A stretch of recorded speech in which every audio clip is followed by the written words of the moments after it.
Baik, bismillahirrahmanirrahim. Assalamualaikum warahmatullahi wabarakatuh. Waalaikumsalam. Alhamdulillah, puji dan syukur senantiasa kita panjatkan kepada Allah Subhanahu wa Ta'ala. Begitupun juga salat dan salam senantiasa tercurah dan terlimpahkan kepada baginda Nabi besar Muhammad Sallallahu Alaihi Wasallam. Alhamdulillah, Umi sehat, Umi. Alhamdulillah. Puasa ke berapa ya? Udah ke 11 ya kayaknya ya. Dan alhamdulillah kita masih diberikan kesehatan oleh Allah dan masih bisa menemani teman-teman sekalian walaupun masih ada jeda-jedanya. Kenapa? Karena ya wajar ya teman-teman sekalian, karena kita aktivitasnya Ramadan ini kita udah ngurangin banyak sekali kajian, tapi tetap aja program-program masih banyak harus dilaksanakan ya ya, atau diurus satu-satu ya. Sebenarnya lebih banyak Abi ngurusin Umi. Gitu ya, ngurusin jadi sopir gitu ya, jadi penjaga anak-anak gitu ya. Dan pada hari ini seperti yang kemarin sempat kita bahas, kita akan bahas tentang konsep kecantikan di dalam Islam ya. Jadi konsep kecantikan di dalam Islam sekaligus bahasan apa sih sebenarnya yang menurut seorang laki-laki itu cantik gitu ya. Jadi kalau Umi merasa cantik nggak? Enggak. Oh enggak sih, Umi nggak merasa cantik nih, Aduh. Biasa aja gitu. Berarti menurut Umi, Abi milih istri yang nggak cantik? Biasa aja memang. Berarti menurut Umi, Abi milih istri yang biasa aja? Terus? Gitu ya? Tapi menurut Umi cantik nggak? Oke, kita ubah. Mungkin itu jawabannya agak sedikit nggak enak ya. Karena Umi kan tidak narsis ya, Umi. Karena semua narsisnya diambil Abi. Nah, saya pertanyaan gini. Menurut Umi, perempuan seperti apa yang cantik? Ya. Ya, kalau dari sudut pandang fisik, semua orang pasti ya sama lah standar cantik itu kayak apa gitu. Walaupun mungkin beda-beda. Mungkin kalau Abi secara fisik kan sukanya begini gitu kan ya. Terus kalau versi Umi cantik tuh ya kayak begini gitu kan ya. Jadi beda-beda. Cuman ada satu hal yang pasti sama sih dalam hal arti cantik bagi seorang muslimah ya, bagi Umi adalah ketika dia bisa mempresentasikan dirinya sebagai seorang muslimah. Merepresentasikan dirinya sebagai seorang muslimah ya. Baik dia sebagai ibu, baik dia sebagai putri, anak, dan juga sahabat. Kan tetap ya, walaupun sudah menikah kita punya sahabat-sahabat gitu ya. Jadi dan ketika sebagai istri. Ya, istri, ibu ya, kemudian sahabat, kemudian juga anak dari orang tuanya kayak gitu. Jadi ketika dia menyandang status sebagai ini dan beberapa status yang lain, dia itu akan terlihat dari sisi sudah belum ya semua statusnya itu dilakukan karena Allah kayak gitu. Jadi ketika dia melakukan semuanya itu karena Allah, itu pasti akan memberikan yang terbaik gitu. Pasti akan memberikan status yang terbaik karena dia melakukan sesuatu karena Allah kayak gitu. Misalkan kayak Umi dalam hal ini sebagai istrinya Abi, ya ketika ya pasti ada lah. Baru tadi ributnya kita gitu ya. Bukan ribut. Gitu. Diskusi gitu kan ya. Debat, cekcok sama aja. Jadi di perjalanan pasti ada ya namanya mungkin perbedaan pendapat atau mungkin istilahnya pandangan atau kesalahpahaman pasti ada. Itu nggak mungkin nggak ada ya. Nggak mungkin nggak ada karena kita masih manusia biasa gitu ya. Sedekat apapun tidak mungkin. Jadi ketika Umi ingat bahwa apa yang Umi lakukan itu adalah karena Allah gitu kan ya, pasti walaupun capek, walaupun di situ lelah, walaupun di situ ego juga tinggi, gengsi itu tinggi gitu kan ya, tapi karena sudah levelnya karena Allah gitu kan ya, itu tuh akan luluh gitu, maksudnya kembali kepada istilahnya niat awal kita menjalin hubungan sebagai suami dan istri itu adalah karena Allah, bukan karena nafsu atau karena hal-hal yang lain kayak gitu. Umi nggak lihat tapi ganteng gitu. Yalah, ganteng gitu. Itu kayak terpaksa. Itu bonus. Itu bonus. Gitu, Bi. Jadi kalaupun ibaratnya di sini apapun status kita, kalau karena Allah itu jadinya adem gitu, dan orang yang ngelihatnya pun akan berbeda gitu loh. Kalau seandainya dia melakukan segala sesuatu tuh bukan karena Allah gitu. Ya. Oke, jadi kalau Abi ya, Abi coba untuk menyederhanakan penjelasan Umi ya. Kalau Abi tidak memungkiri sebagai seorang laki-laki bahwasanya seorang laki-laki itu pasti akan memandang cewek dari fisik. Itu pasti. Dan itu tidak terelakkan pikir Abi.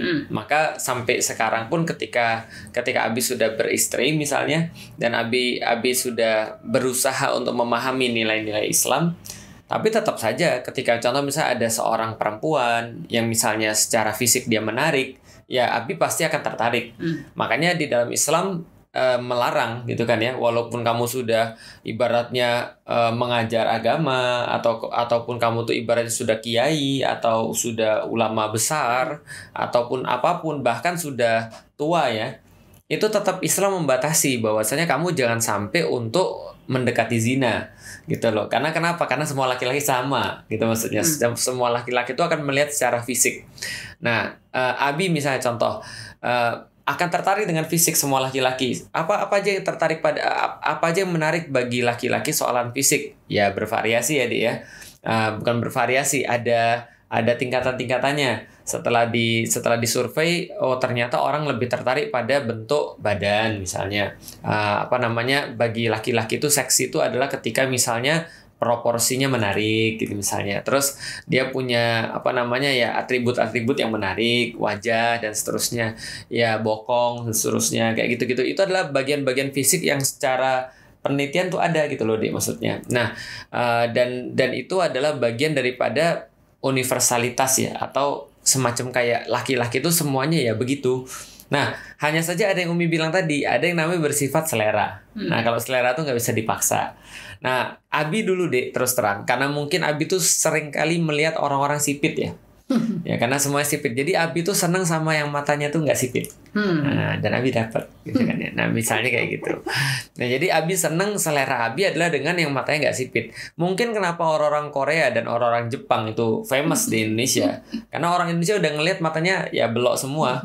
Makanya dia pengen perubahan yang kayak matanya sipit gitu maksudnya. Jadi dia seneng dengan yang matanya sipit. Atau ya orang yang lurus rambutnya pengen ada yang rambutnya ikal. Yang ikal rambutnya pengen dilurusin kayak gitu-gitu. Nah, ini kan adalah bagian-bagian selera, dan selera ini nggak bisa dipaksa. Maka sebenarnya secara fisik kita pengen sampaikan adalah bahwa setiap perempuan itu menarik bagi laki-laki secara fisik. Karena bentuk perempuan itu memang sudah diinspirasi untuk menarik bagi laki-laki. Makanya Allah Subhanahu wa taala tuh berfirman di dalam Al-Qur'an, "Zuyyina lin-nasi hubbus syahawati minan nisa." Yang pertama kali disebut adalah perempuan. Zuyyina, dihiaskan memang. Jadi memang dibuat menarik bagi matanya manusia, khususnya laki-laki. Hubbus syahawat, ada syahwat, ada kesenangan, ada keinginan, ada sebuah perasaan yang memburu gitu kan ya, terhadap nisa, terhadap perempuan gitu loh maksudnya. Dan sebaliknya, perempuan juga terhadap laki-laki, walaupun mungkin tidak sefisik laki-laki terhadap perempuan gitu kan ya. Jadi ini adalah memang sudah ada, dan secara selera ya namanya selera nggak bisa didikte gitu maksudnya. Jadi secara dalil dan juga secara logis itu bisa kita katakan bentuk perempuan itu aja udah menarik. Ada guyonan mengatakan gini deh, untuk kayak ini mungkin bukan data ya, tapi ini guyonan ya. Orang bilang gini, kalau ke Turki itu semua cewek itu cantik. 3 bulan kemudian baru bisa dibedain mana cantik dan mana yang nggak cantik. Jadi mana yang cantik, mana yang less cantik, mana yang cantik banget, itu baru bisa dibedain setelah 3 bulan. Tapi kalau pergi ke Sudan, wilayah Afrika itu, pas kita lihat tuh semuanya jelek, gitu kan ya. Ini guyonan ya sekali lagi. Kenapa? Karena ya gitulah kita orang Afrika. Tapi setelah 3 bulan tuh jadi ada yang cantik. Karena secara naluriah ya manusia memang punya naluri gitu loh, yang seperti yang tadi disampaikan. Nah, jadi ini adalah bagian daripada kayak fitrah manusia gitu loh, Dik. Maksudnya jadi semua perempuan menarik bagi laki-laki, asal tentu saja dia merawat tubuhnya gitu kan ya. Contoh misalnya ya merawat tubuhnya itu ya kayak Ustadz Hanan pernah bahas bahwa Bunda Aisyah itu ya merawat tubuhnya gitu maksudnya. Jadi tidak menjadikan diri itu tidak menarik gitu maksudnya. Merawat tubuhnya bukan berarti juga mengumbar, enggak ya, tapi merawat dirinya gitu maksudnya secara berat badan. Kemudian gitu ya Umi ya, secara berat badan di highlight ya Umi ya. Nah, terus kemudian secara kebugaran dan segala macam. Nah, itu adalah sesuatu yang umum. Hanya saja sesuatu yang bersifat fisik ini yang tadi Umi sebutin ya, baik itu adalah fisik secara universal ataupun fisik secara selera, itu yang bisa dilakukan oleh fisik terhadap laki-laki itu tidak pernah mengikat, dia cuma memikat. Yang mengikat apa? Yang mengikat adalah atribut-atribut atau aksesoris-aksesoris yang bersifat non fisik. Jadi bahasanya gini, cantik luar itu memikat, cantik dalam itu mengikat. Nah, kalau Umi Kak Abi kira-kira yang memikat atau mengikat? Dua-duanya. Tumben Umi tidak terjebak. Narsis, gitu ya. Jadi ya jelas bagi Abi juga sama. Nah, ini contoh sebelum pembahasan ya. Ketika Abi ngeliat Umi ya pasti Abi milih fisik lah. Gitu kan ya. Artinya Abi milih yang preferensi yang Abi suka, gitu kan ya, matinya gede gitu kan ya misalnya. Yang kemudian mungkin apa ya, yang mohon maaf ya, yang badannya masih terjaga walaupun sekarang tidak tahu gitu ya. Gitu ya. Yang berat BMI-nya normal gitu ya. Lalu kemudian apalagi misalnya Abi suka dengan budaya Jawa misalnya gitu kan ya, yang ceweknya itu perempuannya mungkin ada unggah-ungguhnya, ada toto kromonya, ada apalagi unggah-ungguh, toto kromo, ayu gitu kan ya. Terus ada ya inilah ada budaya-budayanya ya, atribut-atribut budaya. Nah, itu yang Abi bilang tadi, bahwa secara fisik Umi ya bagi Abi menarik. Kalau nggak menarik bagi Abi ya ngapain Abi nikahin Umi gitu maksudnya. Tapi tidak hanya secara fisik gitu maksudnya, tapi secara non fisik Umi juga mengikat Abi. Dengan apa? Dengan ketaatan terhadap Allah. Nah, cuman masalahnya zaman sekarang masalahnya kenapa Abi bilang ini adalah konsep kecantikan? Orang-orang Barat dan kapitalis, mereka itu bikin standar kecantikan itu sendiri. Dan itu berkaitan dengan hijab, berkaitan di mana? Berkaitannya adalah karena mereka bikin standar sendiri, itu masyarakat, umat, muslimah tuh jadi terpengaruh. Cantik itu harus begini. Sehingga mereka tuh konsumtif. Gitu loh, Dek. Jadi kan gini ya, lifestyle Islam itu adalah lifestyle yang membebaskan, liberate. Yang kayak kemarin kita bilang nggak perlu pakai konde, nggak perlu pakai make up yang berlebihan. Orang-orang yang banyak ngomongin apa? Kok Ummu Alila nggak pakai make up sih? Dan segala macam gitu kan ya. Abi bilang bagi Abi itu nggak penting gitu maksudnya. Karena itu ya oke sih, Abi senang dengan orang-orang yang make up. Ya kadang-kadang Umi bagi Abi bedaan juga sudah make up gitu kan ya. Artinya ya itu adalah standar-standar yang dibuat oleh kapitalis.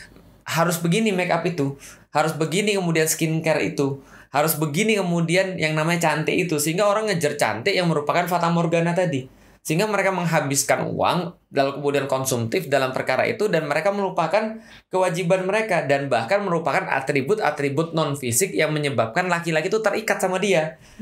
Jadi dia cuma peduli pada sesuatu yang memikat gitu loh maksudnya, sehingga ya wajar aja yang cowok-cowoknya ya come and go, datang dan pergi.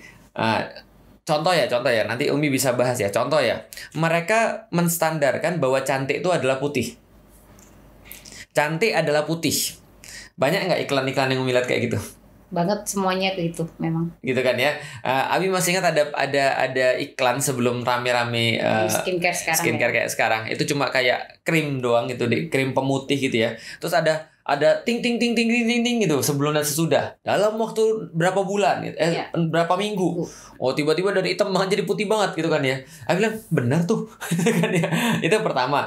Yang kedua terus kemudian ada kayak ini apa namanya guyonan lalat nempel kepleset.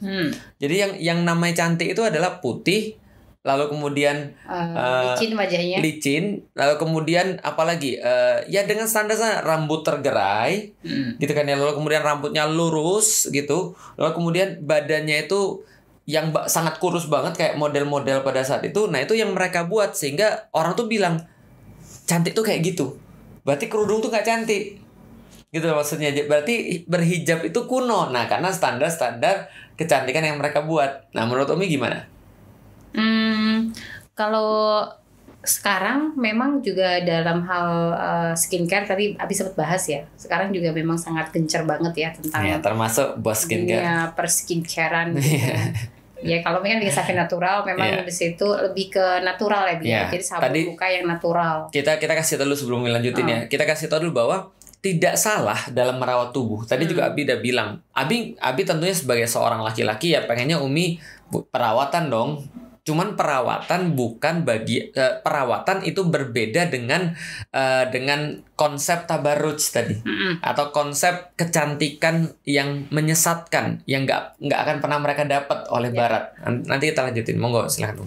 Ya, jadi kayak sekarang itu skincare yang berkembang tuh benar-benar membuat diisi kepalanya muslimah, dalam ini kalau bukan bahasa muslimah ya, itu bahwa ya tadi kena pengaruh daripada standar daripada orang-orang Barat, propaganda Barat yang mengkampanyekan dari dulu tuh bahwa yang cantik tuh kayak seperti itu loh, yang udah jelas yang pasti putih, kalau hitam itu ya nggak cantik deh kayak gitu. Berarti Umi masuk cantik atau enggak? Biasa.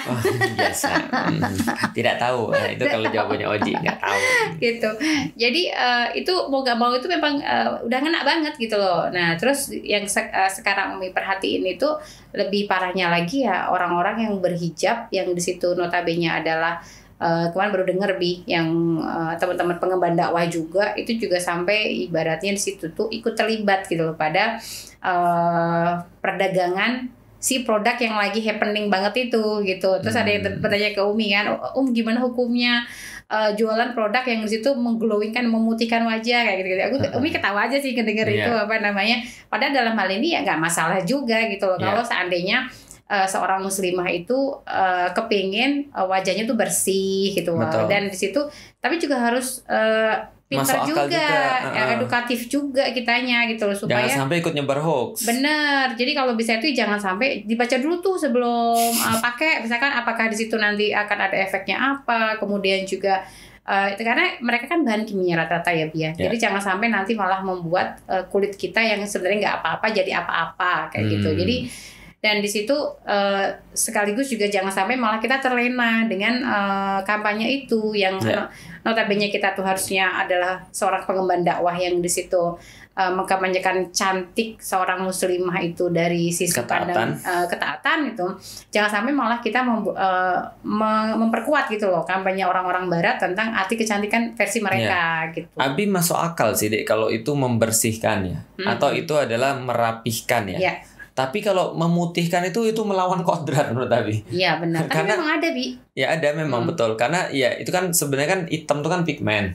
Ya kalau sebenarnya pigmennya diambil ya jadi putih Dek. Rusak kulitnya ya. Iya rusak gitu maksudnya. Kayak orang-orang yang bermasalah dengan pigmen kan jadi kayak tahu kan yang kayak bule gitu. Iya. Nah itu kan pigmen sebenarnya. Nah tapi maksud Abi itu melawan kodrat tuh tadi adalah kok dari yang hitam tuh jadiin putih itu kayak melawan kodrat, kayak Michael Jackson kan gitu. Iya benar. Kayak gitu. Ya bukan nggak bisa. Cuman masalahnya adalah ya itu tadi melawan kodrat dan dia jadi ikut membantu kampanye bahwa kalau nggak putih nggak cantik. Gitu. Terus apa lagi Dek? Ya, jadi ketika mungkin kayak tadi banyak yang bertanya memang ke Umi juga, kenapa sih Umi kok nggak pakai make up kayak karena gitu nggak bisa. Ya yang pertama benar, Umi emang nggak bisa. Jadi memang nggak pernah ada belajar beauty class bagaimana pakai make up. Ada yang mau gitu. Ngajarin? Boleh nanti kita buat di Alila Wedding, insya Allah nanti akan ada tutorialnya. Jadi terus yang kedua, Abi juga kayak nggak minta juga gitu. Jadi memang sebatas Abi pengen Umi kurus gitu ya. Terus bukan kurus, menjaga gitu ya, menjaga berat badan karena memang benar. Karena kalau nanti gini, Abi khawatir nanti kalau ini mereka jadi mikir bahwa cantik tuh harus kurus. Nanti Abi jelasin tentang kurus. Kan setiap orang suaminya beda-beda dong. Ada suaminya yang kepingin istrinya gemuk gitu kan. Nggak ada kayaknya. Ada karena istrinya udah kurus banget. Coba komen deh kalau ada. Nggak ada. Jadi ada yang di situ suaminya kepingin make up kan macam-macam ya Bia. Tapi kalau Abi kan dalam hal ini make up memang nggak yang penting banget sehingga Umi juga nggak yang harus yang memang belajar, tapi ya tetap menjaga lah gitu maksudnya supaya nggak yang kucil-kucil banget gitu maksudnya. Nggak yang pas pulang ngeliat malas gitu. Terus habis itu kalau sekarang ngelihat fenomena sekarang itu ya agak sedikit ngenes sih kalau lihat beberapa teman-teman muslimah yang di situ notabene mereka adalah orang yang juga sama-sama belajar kayak Umi, kemudian juga di situ sama-sama ya ada orang dari hijrah, sama-sama belajar ngaji juga gitu loh. Tapi masih banyak banget yang belum paham tentang bagaimana menempatkan make up pada dirinya dia kayak gitu. Jadi make up tuh memang diperbolehkan gitu loh Bi. Jadi memang yang Umi pahami ya memang nggak apa-apa kalau memang suaminya nyuruh kita make up gitu. Tapi make up di depan suami tidak ada batasan. Tempatnya itu harus jelas di mana dia bermake up, kemudian juga untuk siapa dia bermake up itu juga harus jelas. Jangan nanti sampai kita bahas ini ya.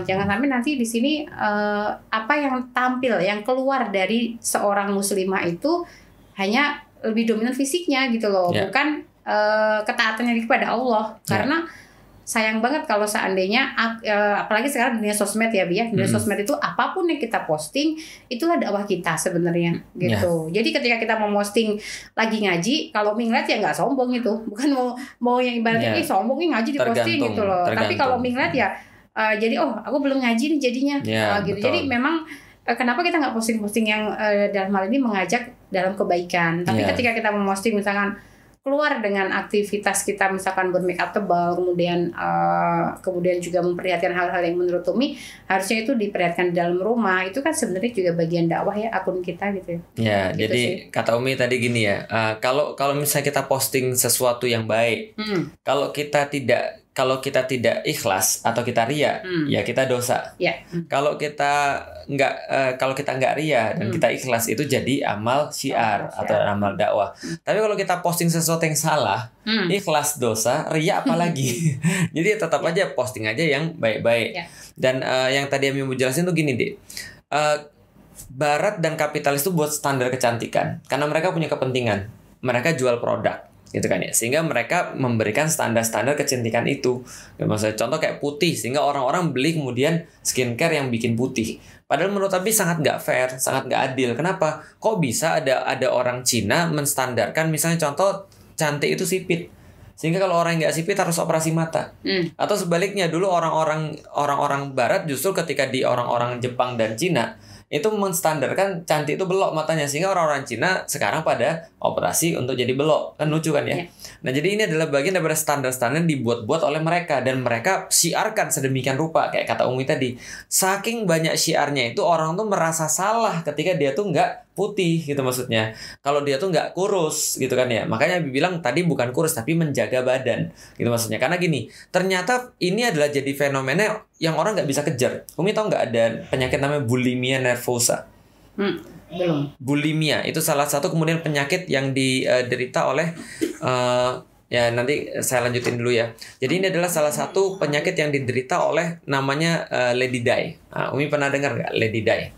Tahu. Jadi Lady Di ini pernah menderita penyakit namanya bulimia. Jadi dia khawatir untuk jadi gemuk, malah nggak mau makan sama sekali, jadi kurus banget. Nah ini penyakitnya para model. Sini dikit dong. Ini penyakitnya para model. Model-model itu merasa bahwasannya badan dia tuh harus kayak gitu terus, sehingga tuh masuk dalam pikirannya, sehingga tuh mengganggu tubuhnya. Jadi tubuhnya tuh jadi kayak kurus banget, kayak penyakitan.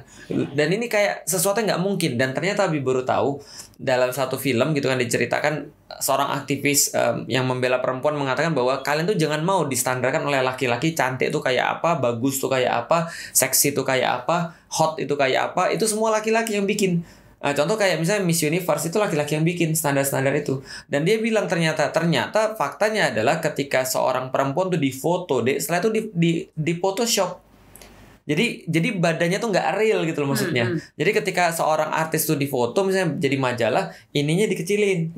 Apa namanya, pinggulnya dikecilin. Pinggul atau panggul? Pinggul ya. Pinggulnya dikecilin. Lalu kemudian mohon maaf, atribut-atribut yang lain ada yang dibesarin. Kemudian ininya kemudian ditirusin dan segala macam. Jadi ini nggak real. Salah satu aktivis perempuan artis juga ada yang menolak. Dia bilang kalau saya difoto, saya nggak mau difoto dengan diedit. Saya adalah saya, bukan seperti yang kamu inginkan. Nah, jadi ini adalah bagian dari ilusi, asik. Ilusi kecantikan yang dibuat oleh kapitalisme demi untuk menjual produk. Umi juga untuk menjual produk berarti ya? Iya, ada ilusinya. Enggak. Nah, bedanya kita gini. Jadi gini. Bedanya Abi kasih tahu ya deh ya. Orang yang memperjuangkan Islam itu dia itu orientasinya adalah ketaatan. Maka kalau ada orang taat, maka dia akan lebih senang. Kita juga sama. Dulu ketika kita mulai untuk jualan hijab Alila karena kita mendakwahkan tentang hijab syar'i. Yang nanti akan kita bahas hijab syar'i itu kayak apa, tabaruj itu kayak apa, berhias mana yang boleh, berhias mana yang tidak boleh, nanti kita bahas ya. Nah, jadi kita mendakwakan tentang itu dulu. ketika muncul pasar, orang nanya seperti apa hijab syar'i, baru kemudian Umi menyediakan hijab syar'i. Dan kita berniat untuk apa? Mudah-mudahan hasil dari sini dakwah bisa lebih kencang lagi. Gitu kan ya. Itu yang kita inginkan. Jadi orientasi kita adalah tentang masalah ketaatan. Andai pun Abi tanya sama Umi, andai pun suatu saat nanti hijab Alila nggak ada lagi yang beli. Hijab Alila tutup, Umi masih dakwah atau enggak? Masih dakwah. Kita masih dakwah karena kita sudah dakwah sebelum kita bikin usaha. Dan kita akan terus dakwah walaupun meskipun kita nggak punya usaha. Tapi orientasinya orang-orang kapitalis tidak. Orientasi mereka dari awal adalah mendapatkan profit. Benefit daripada dalam bentuk uang. Karena itu mereka membuat sebuah ide, mereka mengedukasi orang dalam tanda kutip atau menyesatkan orang lebih tepatnya, dan mereka bikin standar-standar itu ujung-ujungnya untuk itu, ujungnya untuk supaya jualannya lebih laku. Maka ada Valentine's Day supaya coklat laku gitu kan ya. Ada kemudian tadi masalah perskincarean dan segala macam, ada masalah ya rias-rias yang overkill dan segala macam, supaya ya tadi ini adalah pasar yang muncul, dan itu yang diuntungkan adalah orang-orang yang tadi yang jualan dalam arti berlebihan. Padahal tanpa itu pun manusia bisa hidup. Ya. Paham gak sih, Dek? Ya. Tapi kalau tanpa hijab misalnya, tanpa hijab ya manusia dia terpaksa bermaksiat. Nah, gimana Om? Ada nggak yang mau disampaikan terakhir buat para netizen dan netijah? Ya, jadi kalau dari sisi tadi terkait dengan hijab Alila, mau komen situ Bi. Jadi ketika Umi bikin berhijab Alila, memang benar berawal dari kita kepengin dakwah ini makin punya support, kemudian berharap ketika booming ya hijab syar'i tahun 2013-2014 itu booming, itu tuh nggak hanya sekedar tren gitu. Jadi gimana supaya nggak hanya sekedar tren, makanya kita bikin di Alila tuh tim dakwah gitu. Berharap nanti tim dakwah hijab Alila ini tuh terus-menerus mewarnai gitu loh, mewarnai follower hijab Alila, orang yang fans sama hijab Alila. Dan gitu itulah kerjaan utamanya hijab Alila. Ya, jadi kalau budget terbesar daripada hijab Alila itu adalah ke tim kreatif, tim dakwah.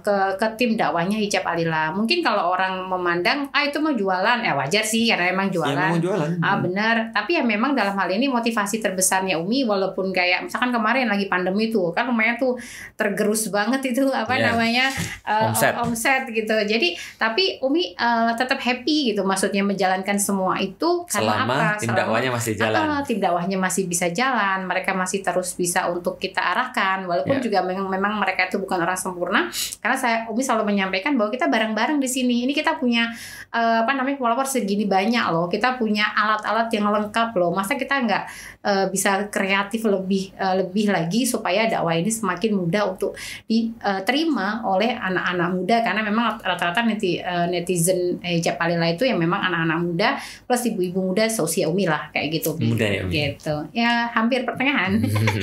Gitu. Jadi itulah yang membuat Umi senantiasa termotivasi untuk membuat